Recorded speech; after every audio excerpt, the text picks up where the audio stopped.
l'Aubrac, dans le temps, était le premier exportateur de racines de gentiane.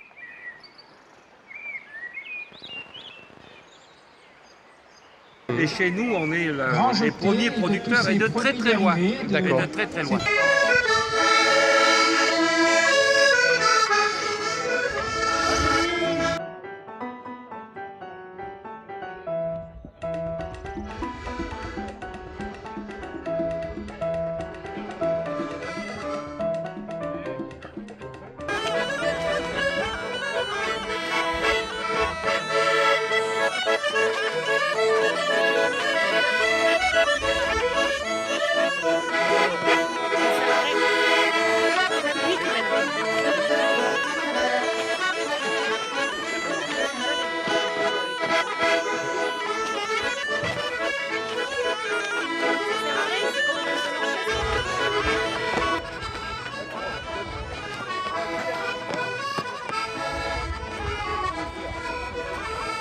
Hop là, et je vous tiens.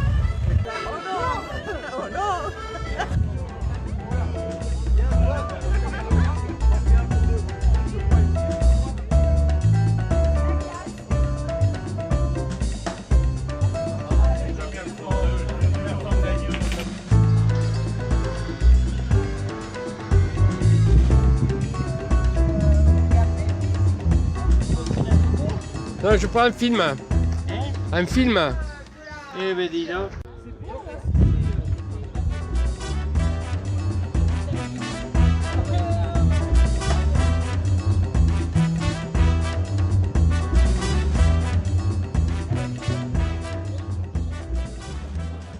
Vous avez créé le jardin botanique? J'ai créé, oui. Ah bon? En petit tout d'abord, il y a 30 ans à peu près. Ben, Petit à petit, ça a remonté jusqu'à maintenant être une échelle un peu plus professionnelle avec Et 2-3 la employés. recherche de la gentiane, ça commence quand? Normalement, ça devrait commencer dans peu de temps, en principe, puisqu'il faut surtout, fallait dans le temps, au tout début, il fallait le faire avant que ça graine. Parce que les graines consommaient le sucre de la racine. Et comme avant, c'était la fermentation de la racine qui donnait l'alcool, maintenant on extrait l'alcool, mais avant. Oui. Donc s'il n'y avait pas de sucre, il n'y avait pas de... ça vient du sud de l'Europe de l'Est, qui s'appelait l'Illyrie avant l'invasion romaine, et le dernier roi d'Illyrie s'appelait Gentius. Les propriétaires des montagnes aimeraient bien que ça soit un peu mieux exploité parce que ça suce beaucoup, ça appauvrit beaucoup le sol. Hein. Pour faire tout sucre, ça pompe. Hein. Heureusement, le terrain volcanique est assez riche et bon, peut se renouveler un petit peu. Les vraies vertus gentianes. Ah, problème délicat à chaque fois qu'on parle des vertus médicinales de plantes. Oui.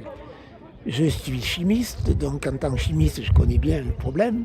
Ce sont des usines, d'une façon générale. Les plantes sont des usines de synthèse extraordinaires, ça fait des milliers de produits extraordinaires, complexes, etc. Parmi les meilleurs comme parmi les plus mauvais. Hein. Une bonne partie de ces molécules ont été étudiées et sont synthétisées maintenant et sont à la base de beaucoup de médicaments. Mais de là à utiliser directement des plantes, à part quelques cas particuliers, on ne sait pas ce qu'on fait.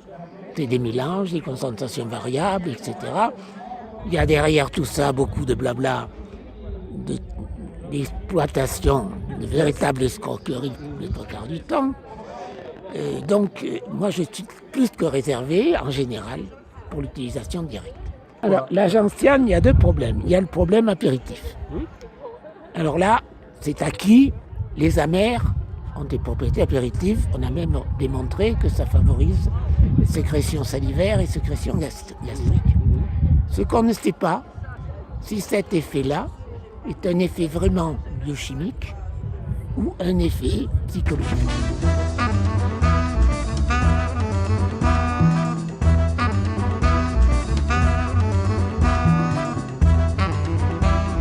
Et le thé d'Aubrac, Le thé d'Aubrac, c'est un bon produit commercial. Déjà. c'est un beau produit commercial. Le seul point qui m'inquiète, c'est que tout repose, comme en général la plupart des choses des plantes, tout repose sur le séchage. Et tant qu'il y en a peu, ça va, mais dès que vous en avez un peu plus, et si vous avez votre séchage qui ne va pas assez vite, ben vous changerez de goût. Et actuellement, moi, c'est le problème qui me préoccupe le plus parce qu'il y a un potentiel. J'ai même une petite fille qui est dans une boîte qui serait prête à développer.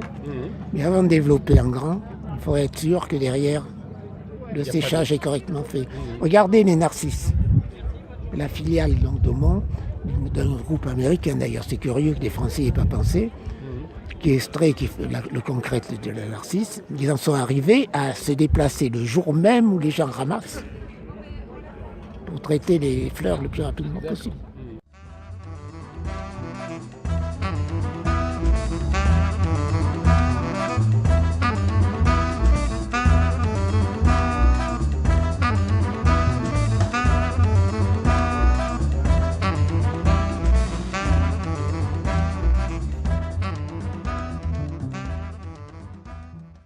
L'association a été créée en 2011 et on a ouvert un petit magasin.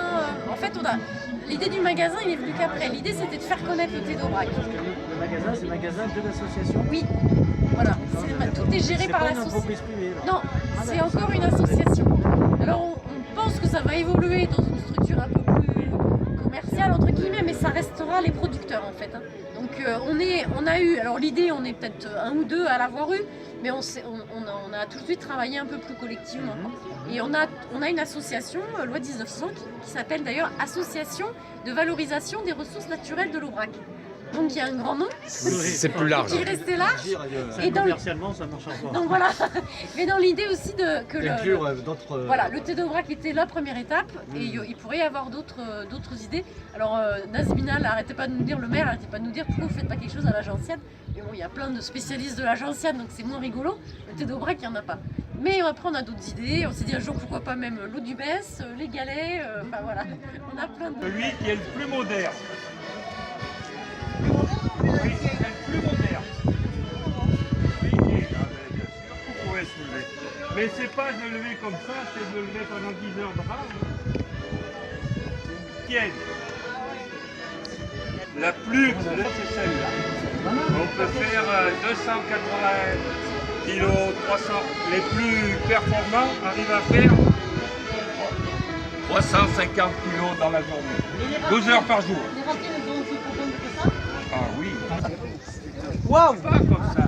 Ben, tu l'enfonces bien le plus profond possible. Et alors après la racine. Et alors une fois que... Et alors là, tu dois quand même aller avec force, mais avec doigté. Parce que il ne faut pas, quand tu l'entends, la racine cassée, c'est fini.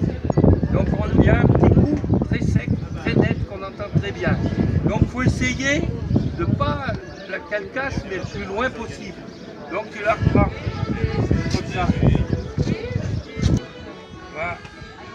C'est comme ça. Et puis on en avait marre de les tirer. On se sert après de l'encre. Là, on pique comme ça. Tac. Et après, ok. Tu vois là, tu vois alors, elle avait deux. Tu vois la même, elle a été bouffée par un râteau-pied là. Le râteau-pied l'a mangé, et bien elle a tenu le coup. Et elle a fait deux machins. Elle ne se reproduit que par la graine. Et quand elle a grainé, alors si elle est très mangée, si c'est des packages où il y a beaucoup de bêtes qui ont beaucoup mangé, elles n'ont pas le temps de grainer. Comme l'année dernière, elles ont été mangées très très tôt par les bêtes et elles n'ont pas eu le temps de grainer. Mais il ne faut pas beaucoup de graines et c'est une graine qui a besoin de beaucoup de temps de froid, une dormance très très importante. Et puis une fois qu'elle a commencé de sortir, elle fait une petite machin et puis bon, elle tue les autres qu'il y a autour. La plus forte, il faut qu'il y ait des grosses et des petites racines parce que les petites racines ont plus de principes amers et les grosses racines, elles ont plus d'alcool, de sucre.